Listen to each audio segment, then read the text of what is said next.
learning standard enthalpy of formation denoted by delta HF0.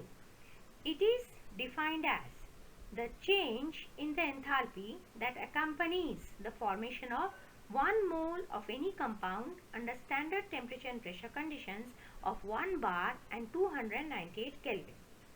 It is important to note that the standard enthalpy of formation of any element in its natural state in pure form is taken as 0. So, the standard enthalpy of formation of bromine in liquid state is 0. That for formation of mercury in liquid state is again 0.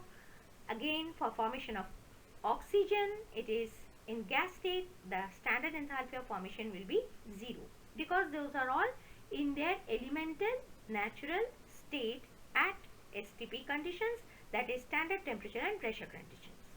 Now, the standard enthalpy of ozone is however not 0, because ozone is not an element. It has a standard enthalpy of formation whose absolute value is 141.733 kilojoules per mole.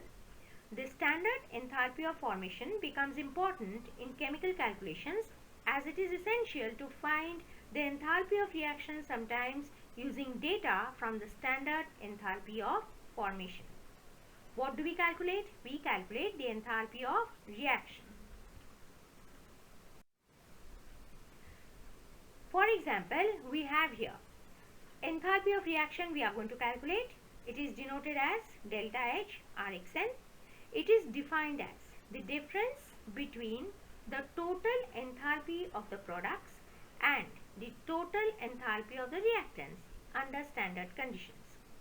So, the standard enthalpy of a reaction delta H0 Rxn is going to be calculated as follows. Consider a general reaction in which A moles of A plus B moles of B is giving me C moles of C plus D moles of D. Then the standard enthalpy of reaction is given by delta H0 reaction is equal to the C moles, that is the stoichiometric coefficient C, into the standard enthalpy of formation of C plus D moles into standard enthalpy of formation of D minus the sum of the standard enthalpy of formation of the reactants, which we write as A moles into the standard enthalpy of formation of A plus B moles into standard enthalpy of formation of B.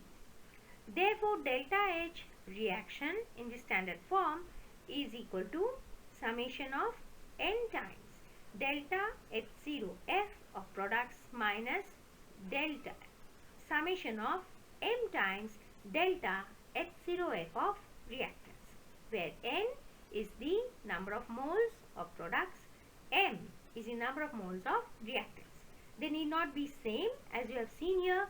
C and D may change, but we just denote it by general term n, and in case of reactants we denote it by general term m, where m is not same for A and B. Now we can calculate the enthalpy of combustion as follows. Consider the reaction combustion of glucose. Enthalpy of combustion. The enthalpy of combustion for glucose 1 mole is given by minus 2815.8 kilojoules per mole. We could calculate this enthalpy of combustion from the standard heat or standard enthalpy of formation in kilojoules per mole of each of the reactants and the products. Remember, 6O2 is going to have 6 into 0 as the enthalpy of standard enthalpy of formation, because oxygen is in the pure elemental state at STP conditions. In the other example, we see that if we have to calculate the combustion, enthalpy of combustion of acetylene, then the heat of combustion or enthalpy change in the combustion of acetylene is minus 1309.5 kilojoules. And how we are going to find out these enthalpy of combustion? Here you can make a general comment that the enthalpy of combustion of acetylene, or for example glucose, is actually equal to the enthalpy of the reaction, and that we will see very soon how to find out. Let us see the total heat of the reactants in the earlier reaction combustion of glucose is going to be the standard heat change or the standard enthalpy change of formation for glucose and plus 6 into the standard enthalpy change for the formation of oxygen. So here it is 6 into delta HF0 for oxygen and 6 C6H12O6 delta HF0. I told you for oxygen it is 0 because we know that standard enthalpy of formation of any pure element is 0. Why? Because they are supposed to exist naturally on the Earth's surface.